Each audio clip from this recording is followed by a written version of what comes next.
took the cover off the pig, and here's this beautiful roasted pig, and her uncle went up and inspected the pig and leaned down and looked the pig right in the eye, and then bit the snout of the pig off and ate the snout. And half the people just were ready to gag and were revolted by it. And I thought, this is the greatest family I'd ever seen in my life. I want to be a part of it. I love it. I love it. So.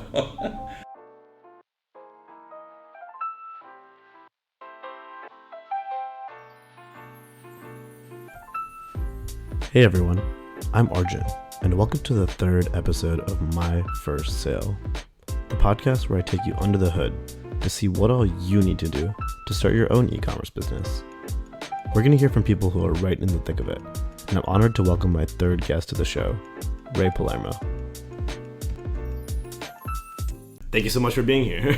Oh, thank you. I appreciate it. Really appreciate the opportunity to talk about entrepreneurship. Of course, yeah. It's always a pleasure whenever we get to talk. Yeah. So, I guess just to give you an idea, the basic thought is that I found that a lot of times when people are interested in starting businesses, they don't know where to start. And kind of the best thing that they can hear is from people who have just started and who have sort of like gone the first few steps in building their business. Not too far, like not hearing from people who are billionaires or people who have built huge companies, because I think a lot of times those people may not have the same context for the beginning of the process, but hearing people who have done a lot of those first steps, and that's kind of the impetus for starting this podcast. So welcome. Thank you so much for joining me. Thanks. It is, over the course of quite a number of years, I've started a number of businesses, and each of them started in a little bit different way. The last one that we've started as a long time hobby, and something that I'm very passionate about, and it's cooking and food, and particularly outdoor cooking. And it started with a particular problem. If I solved the problem, it was not about making money, it was about just solving the problem. It turned out that after I solved the problem and made a couple of these grills for my friends and family, that I saw an economic opportunity and decided to start producing them. For sure. And actually, do you mind sort of just giving some context as to what your business is? My wife and I have produced a charcoal grill that is unusual in that it cooks a little bit differently than anything else that's out there on the market, and we basically test marketed it on Kickstarter and achieved some success on that and move forward from there. That's awesome. And what do you call the grill? We call the grill Quad, Q-U-A-D. How'd you come up with that name? All the other good names were taken. No, actually, we were thinking about the egg being an egg shaped, and this was square, and we were actually going to call it Cube, and actually Cube was taken. So anyway, it's a totally different product from an aesthetic standpoint than anything that's out there. So how so? I think a lot of times people who aren't familiar with grilling may not really understand the differences, and maybe to them it may seem subtle, but as I understand, the difference between what you're building and the difference between any other grill is substantial. It's huge. So tell me a bit more about that. Well, when you're grilling, the devices that are out there are essentially ovens. In other words, they're cooking by convection heat. Our grill cooks by conductive heat, in other words, contact with the surface, as well as radiant heat, the radiation from the fire, the heat from the fire, as well as convection heat. Okay. So it cooks with all three cooking methods as opposed to a single cooking method, which is generally convection. Right. And what does that allow you to do with your food? Well, it allows you to grill the food and get a nice char on the outside of it, like you see in a very expensive steakhouse. It allows you to get the charred vegetables like you see in used in Middle Eastern food. It allows you to cook the true Italian pizza, the thin crust pizza with the little burned edges and that kind of thing. That's awesome. Would you say that it's primarily for situations where you're building kind of like those almost like higher end type of cuisine? Or what? Well, it's certainly international in flavor. Sure. It allows you the flexibility to do many different types of cuisine. I mean, be it Korean, Southeast Asian, Indian, Middle Eastern, Italian, South American, allows you to do all those various cuisines. It started as a paella cooker. My wife and I were in a Spanish store, and I bought a paella pan and couldn't seem to get it to work on the equipment that I had. God knows I had a lot of equipment, but it was originally built as a paella pan to provide that large hot surface to cook a paella. Mm. When we did that and became successful doing that, it then morphed into, hey, wait a minute, we could use this same cooking surface to cook. If we changed it slightly, we could use it to cook steaks. Right. And then, oh, wait a minute, if we put a dome on top of it, now we can cook Italian pizza. So it's kind of morphed over the years. And, you know, we were essentially an overnight success that took about 6 years. as they all are, right? Yeah, exactly. All of a sudden, now that we're being recognized, everybody's, oh man, that was quick. You never. Hell no, it wasn't. It was a lot of sweat, blood, and tears. Right. So, and the reason that the thing works so well and gets so hot is obviously the fire is hotter. And the reason that the fire is hotter is that we aspirate the fire with 4 venturis, which amplifies the airflow. Okay. So sort of turbocharges the fire. Right. So we cook it, unlike the big green egg, which is low and slow. We're very hot and fast. Okay. So we cook at 900 degrees. They cook at 200 degrees. Wow. So, oh my God, it's a huge difference. A huge difference, right? How did you get the knowledge to be able to build something like, I mean, I think, you know, from my perspective, I guess my background is in software, right? And that's something that I learned in school. I know that, like, I guess if you're doing some electrical engineering stuff like that, you can learn. I just can't even conceive, like, where would I start to build a grill? Well, I can ask you the same thing about software. Where would I start to build software? I don't know anything about it.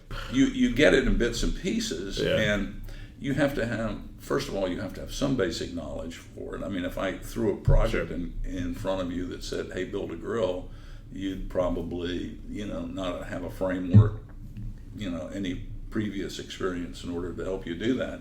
I had a lot of previous experience in cooking, and I was in the restaurant business and that type of thing. So it wasn't a stretch for me. But I think that one of the characteristics that I think any entrepreneur needs to have and is curiosity. You have to be curious about what you're doing. Yeah. Okay. Hey, why does this work this way? How does it work this way? Could it work better? You have to be curious about what you're doing. And then you have to have some sort of drive to go out there and get the intelligence on it. Yeah. You know, and I would like to tell you that you know, I have a degree in physics or, you know, thermodynamic engineering or whatever, and I don't. I just went on YouTube and started researching. Oh my God! Went to Wikipedia. Yeah. You know, and if you, all the information is right there at our fingertips nowadays. Yeah. We don't have to, you know, have a degree from Georgia Tech or anywhere else in order to do something. All we have to do is be curious and be able to read, you know. Yeah. That's all we have to do. I mean, the information is there. But if you have no curiosity about, you know, I have a tremendous curiosity about where food comes from, how it's cooked and prepared and all of that kind of stuff, which led me to build the grill. But if you have no curiosity about that meal that's sitting in front of you whatsoever, other than shoving it in your face, then you'll not build a grill. Fair enough. You know, and same way with software. You know, That's I have no curiosity about software and how it works. I just use it. Yeah. So, is that something that you kind of noticed while you were growing up, or even when you were as young as like a little kid, that when you were eating this food, you were always wondering how it was being cooked, like what kinds of materials were being used to create it? Is that something that you just felt your whole life? Yes, exactly. And it's, you know, I can remember, I grew up in an Italian household, and when I say Italian, I mean from Italy Italian. Right. And I mean, where we literally killed the animal before we ate it. Okay. Mm-hmm. So, yeah, there was always a curiosity.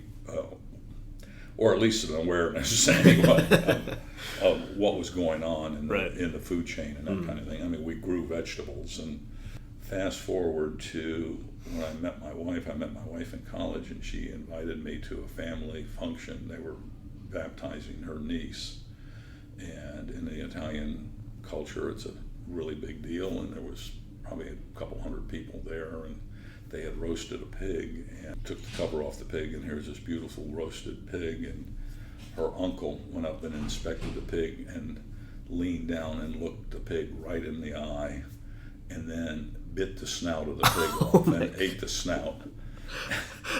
And half the people just were ready to gag and were revolted by it. And I thought, this is the greatest family I'd ever seen in my life. I want to be a part of it. I love it. So, no kidding. And you said that you've had a lot of experience in the restaurant industry, and I'm imagining not all of that was in the building equipment for restaurants. So, like, what other stuff were you doing? And I was I originally started in operations. Basically, I worked probably every job that you can imagine in the kitchen as well as in the front of the house, and then into management and owning restaurants. And from there, I went into the building of restaurants and built a bunch of restaurants. But I never made restaurant equipment at all. I ran across a word the other day, and I looked it up. I was on my iPad, and I looked it up because I'd seen it before, didn't know the meaning. It was heuristic. And I think I'm a heuristic engineer. Trial and error engineer. There you go. Everybody's so afraid of failure that they don't try. Right. And that's the big thing. I think that, I spoke earlier of the couple of characteristics that make for a successful entrepreneur. One is the curiosity. The other is a fear of failure, a lack of fear of failure. Yeah. Everybody is stopped by, oh my gosh, I'll never be successful at that. Yeah. And unfortunately, for my family maybe, I've never feared failure. and I failed a number of times, but again, it's just who I am. Yeah. I'd rather have failed than not to have tried at all. So actually, now that you bring that up, to talk about your family a bit, you mentioned that this is the business that you're working on with your wife. Is that correct? Right? That's right. And right now, the two of you are sort of like the people in charge of this business. Is that correct? That's correct. What is that like working with your wife? Well, it was the first time we did it almost resulted in a divorce, and then we stopped doing it for about 10 years, and then we got back together again and started doing it again. Yeah. She went to teaching, and I stayed in the restaurant business. But and then we've been working together for so long now. I don't know what it's like not to work. But it's very nice in a lot of respects. It's very hard in other respects, in that you're always at work. Right. You're never not at work. Right. And my wife has always been very conservative and administratively oriented, and I'm just the opposite. And so, we get into some brouhahas, but, the good news about working with your wife is that you get the unadulterated truth. No one's trying to kiss up to you or anything, And the one thing that I think is extremely important when you're starting out, particularly, is to be partnered with someone, whether it's your wife or a business partner, that can stand right there and look you in the eye and tell you the truth regardless of the consequences. Absolutely. Yeah, because if you don't have good information and somebody's just kissing up to you, that is not going to be good for the business at all. Yeah, I totally agree. I think Yeah. it's interesting, out of the couple of people that we've interviewed so far for this podcast, two of them have actually been, like, their co-founder in their business has been a family member. And that's something that they always bring up, is just the idea that it's so important to be able to have that candor with your co-founder and to be able to discuss anything, because if you don't discuss it now, you're gonna have to discuss it eventually, right? That's right. And like being able to get that stuff out in the open and out of the way as quickly as possible really helps resolve a lot of things. And it's interesting to think about that in the lens of a family member. Yeah, and it's festering. Yeah. If you do, it just sits there and festers if you do not, and it isn't going to get better, and it isn't going to go away. Yeah. You know? So. Absolutely. Yeah. Yeah.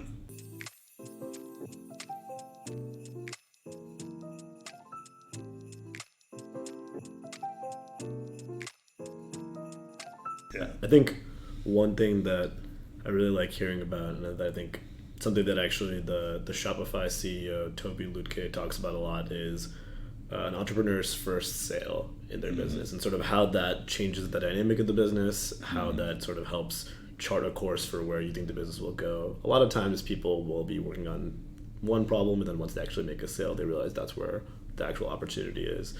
Do you remember your first sale with this, and sort of? Well, the first sale would have definitely been the Kickstarter thing. Okay.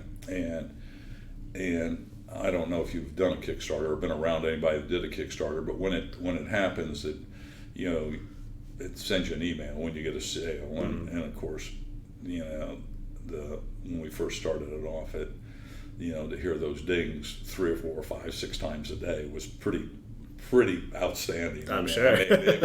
It was exciting. And then after the Kickstarter was over and the reality set in of how am I going to make 250 of these things when I've got 0 made, and I promised them in 2 months, and that was horrible. I'm sure. Yeah.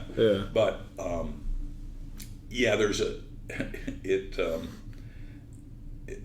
it feels unbelievably good when someone takes one of something that you've made and says, "Hey, I'm going to pay you something for this, whatever it is." Yeah, seriously. I am impressed enough with this that I am going to pay you for it. Yeah. That's to me. That's. So did you talk to any of those people? The people who had bought on Kickstarter? The original Kickstarter? Yeah. Yes. Matter of fact, I've got a text message from one. Just came in about 3 or 4 days ago.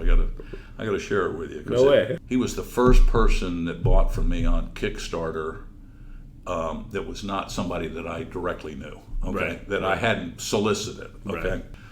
and he says it's impossible to state what a game changer the original quad cooker was. Perfect medium rare steaks with a thick char, enough heat for proper stir fry, magical grilled vegetables. It instantly became my indispensable tool as my Weber rusted away. After a half a dozen uses, I'm convinced the new one's improved in every way. It looks better and cooks better. It's lighter and will wear better. The results have been every bit as consistent, maybe even a bit more, thanks to a better lid design. Yeah, so that's what we live for. Yeah. I mean that is absolutely what we live for. Seriously. We have a very prominent chef here in town that has one in his restaurant, and that again is just affirmation. Are you at liberty to say who it is? Sure, it's Kevin Gillespie at the Gun Show. Yeah, that's awesome. Yeah. Shout out if anybody has not checked that place out, they definitely should. Yeah. So actually that brings up another interesting thought, is when you're looking at the people who are interested in doing this, obviously, some of them, I think like the person you mentioned, are, personally big grillers, like they host cookouts, barbecue, stuff like that. Right. And then there's also sort of a completely different class of people who are actually owning and operating restaurants. Now, do you see one of those as more of a target market for you, or sort of? Oh, the consumer, definitely. Okay. Yeah, we're not. It's not a. In its present iteration, it's not a commercial grill. Okay.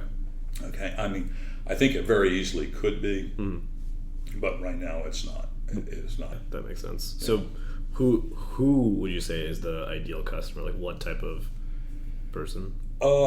If I were to choose the ideal customer, that customer that just gave that testimonial that I read is probably an ideal customer. Mm-hmm. What they're about experience-oriented people. Okay, yeah. They're not so much things-oriented people. Sure. I mean, they're not, for the most part, probably not interested in driving flashy cars or living in, super fancy homes, but they're interested in traveling. They're interested in food. Yeah. They've got they've got international taste. I mean, they may watch soccer more than they watch NFL football. Interesting. They may. They're certainly not uncomfortable with ethnic food. They just as comfortable eating pho as eating a burger. Right. That kind of thing. So. Interesting. Yeah, that's a very specific profile, I think, but Yeah. that does actually happen to have a large and actually growing amount of people, I think, over time. It's interesting that you bring that up, that the person should be interested in experiences over things, because despite the fact that what you're selling, is in essence a physical object, it, like, what it brings people is more about the experience, right? It's an experience that exactly, you have multiple and times. Being able to experience that experience without a lot of effort. Before the podcast began, we talked about going to Mexico. Well, if you had to walk to Mexico, you weren't going to go. Mexico is a wonderful experience. That's true. But we need to get there easily. Right. So getting to the experience is, and that's what quad does. I love that. It lets you get to the experience. Yeah, So that's amazing. And I guess you mentioned that there are a lot of different things internationally even that would work well on a quad. What did you say would be like your top 3 best foods made on a quad? Well, mine without a doubt is steak. I mean, I've always loved steak, still love steak, even though it's come in and out of fashion so many times. Yeah. I'm a steak person, and it does a steak as well as you'll ever do a steak anywhere, anytime. It was originally purchased for a paella, Okay. and it does that magnificently too, because it's the original paellas were cooked over an open fire, Right. And so it's very much a traditional paella. Yeah. We've done, of course, seafood. I love seafood on it. Scallops. I love seared scallops, seared tuna, shrimp. We've cooked bulgogi beef on it. It Wow. turns out very well too.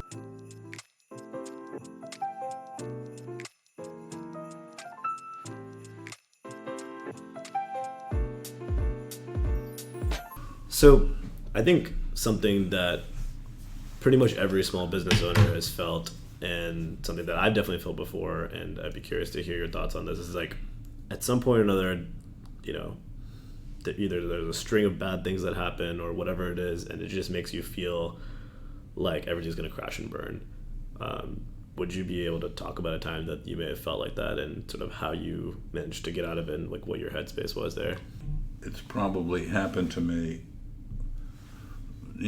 hundreds of times. Yeah. Okay. I mean, over the years, and I don't know if there's any magic bullet to get out of it. It's just, if you're basically an optimistic person, you just kind of go through it. If you're not, then maybe you don't get through it. But at the same time, there is a point at which you should say, hey, it ain't working. I need to stop and come back and revisit it or whatever. I think that's something that's just peculiar to each person as to when they just can't do it anymore. Yeah. The one thing that I have found to be very important in business is try to not make decisions quickly or irrationally. And although it may be the thing to do it right at this moment, I always try to put off any major decision for days because I may feel differently tomorrow or the day after that or whatever. And there's not, when it does seem very, very dark and there's no other alternatives, maybe it's time to stop, And I have been very guilty of not stopping soon enough. But at the same time, there's been a lot of times when I think I should have stopped and didn't, and it's turned out well. Yeah. Just kind of muscle through it. With this particular business, we essentially did stop for probably a year and a half with it. And when I say stop, I mean we didn't close it or anything. We just stopped trying to sell or do anything. And we sold a few things here and there, but just basically to run out the inventory that we had. We didn't do anything intentional to keep the business going. Yeah.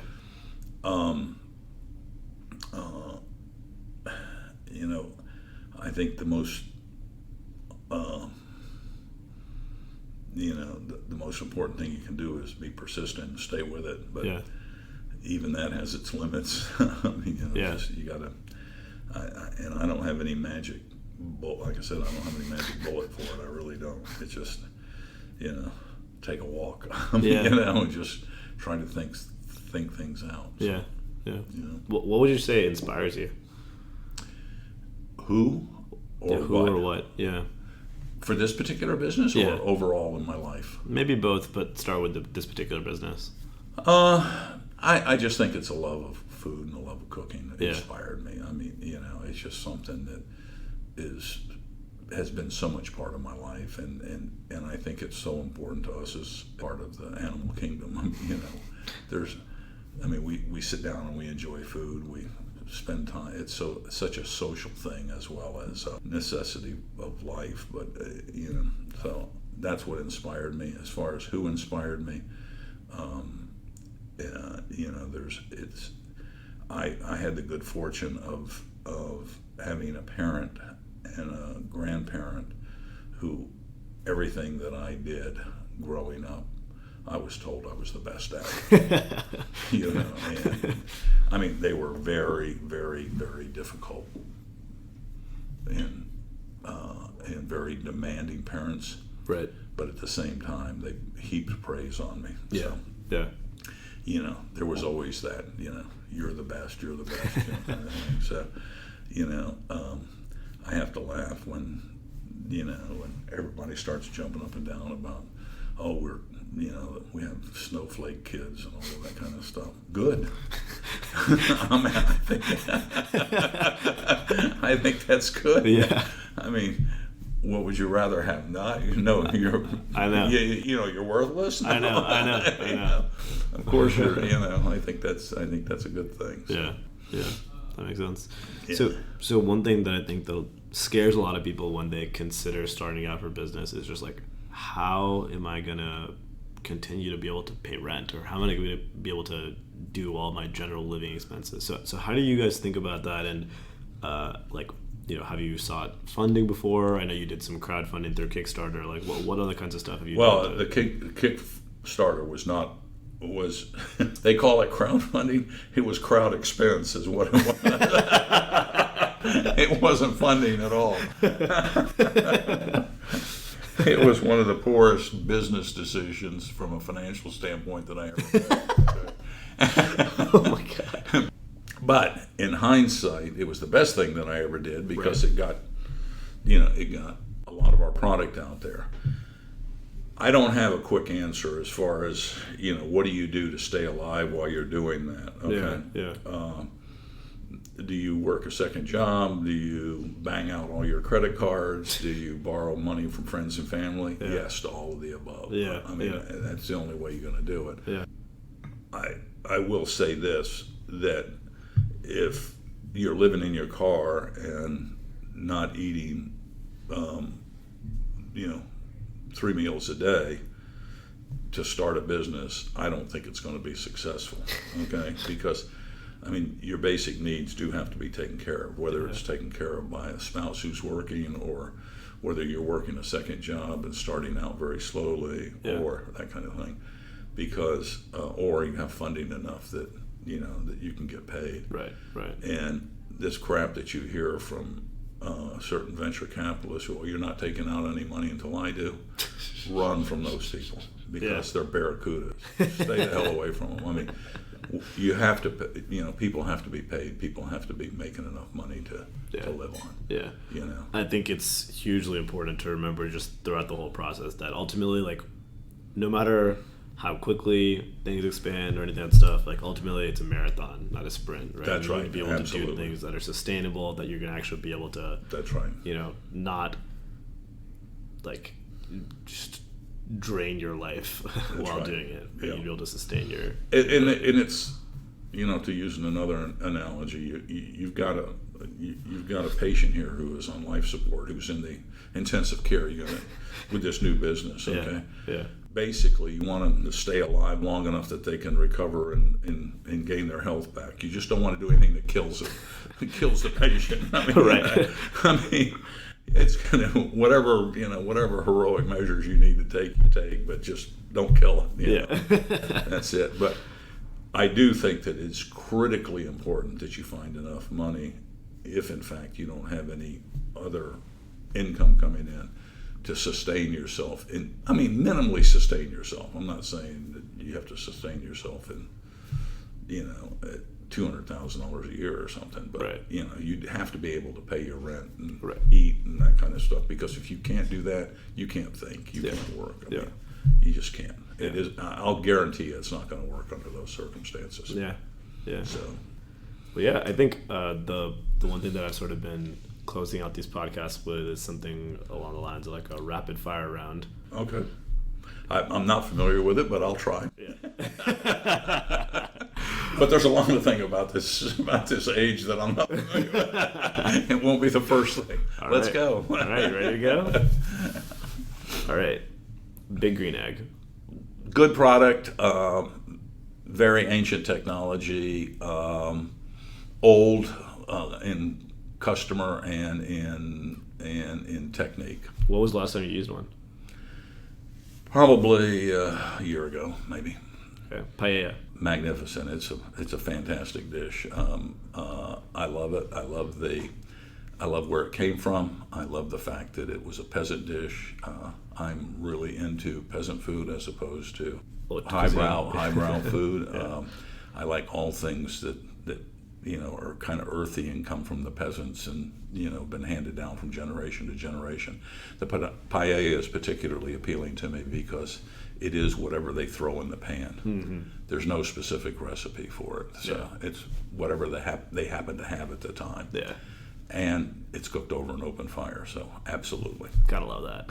Yeah. Local versus global manufacturing.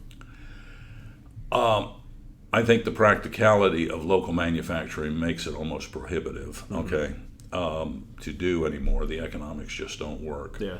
I do think that there is a real importance that we understand where things come from, which most people do not with regard to anything, be it their food source or their commercial products that they use.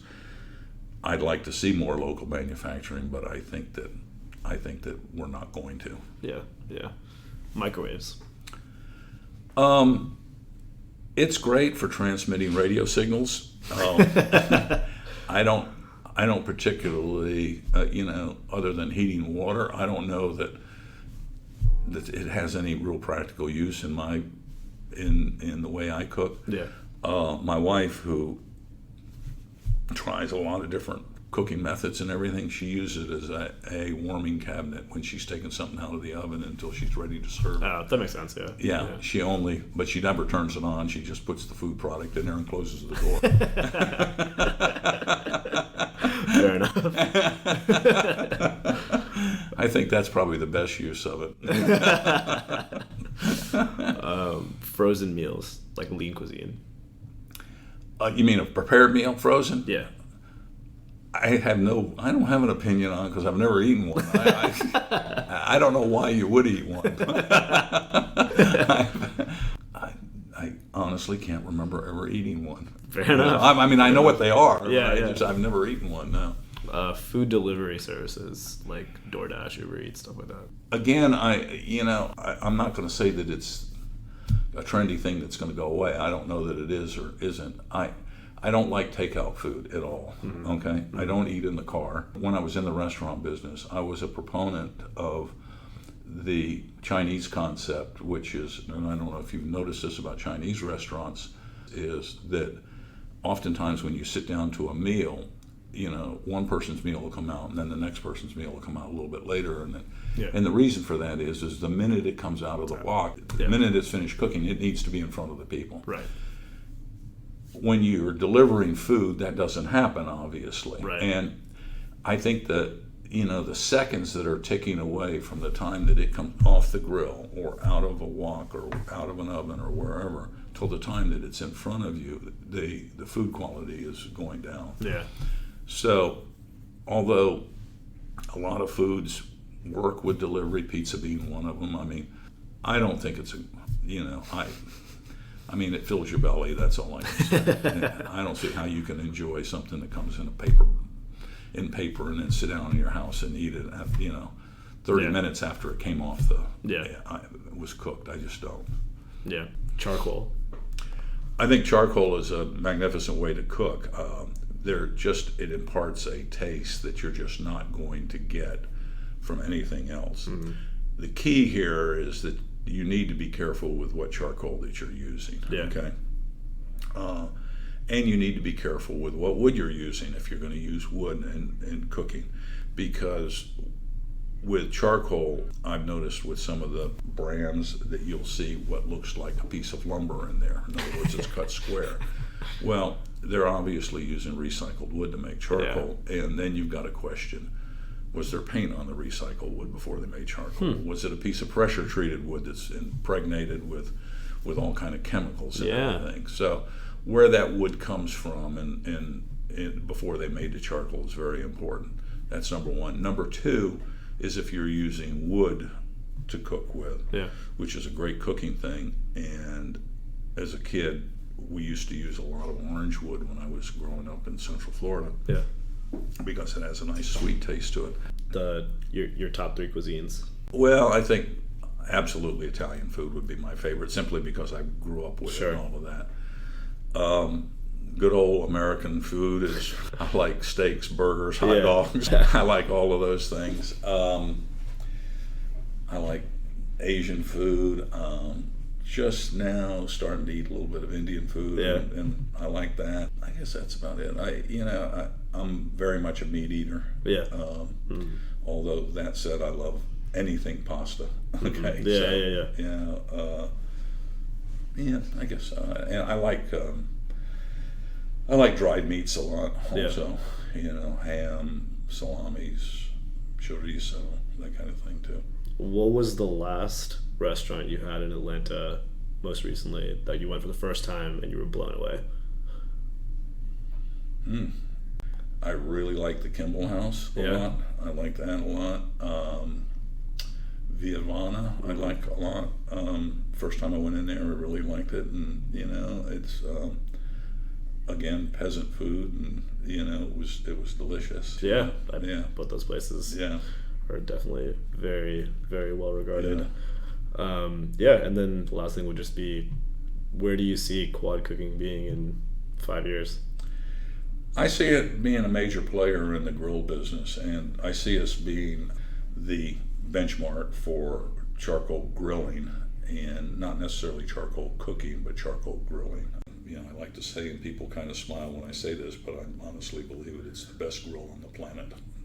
I also see us being very heavy in video content and recipe content online. I see us being a repository for all things cooked over an open fire. I see us being a major player in the fuel business, charcoal and wood fuel for grilling. Awesome. And how should people find you?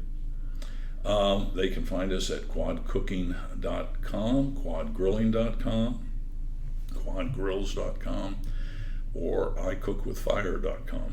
Wow, got all the domains. I love it. Okay. Awesome. Well, thank you so much for being here. I'm very excited to see the future of quad cooking, and I know you guys are going to do great things. Well, thank you. I appreciate it, Arjun. We look forward to working with you too, and it's been a great journey, and I'm looking for many years to come for us to be together and working together. So absolutely, thank you so much. Thanks everyone for listening. Feel free to reach out if you have any questions, any suggestions, or if you or someone else you know would like to be on the next episode. And if you're thinking about starting a business, what are you waiting for? Do it already.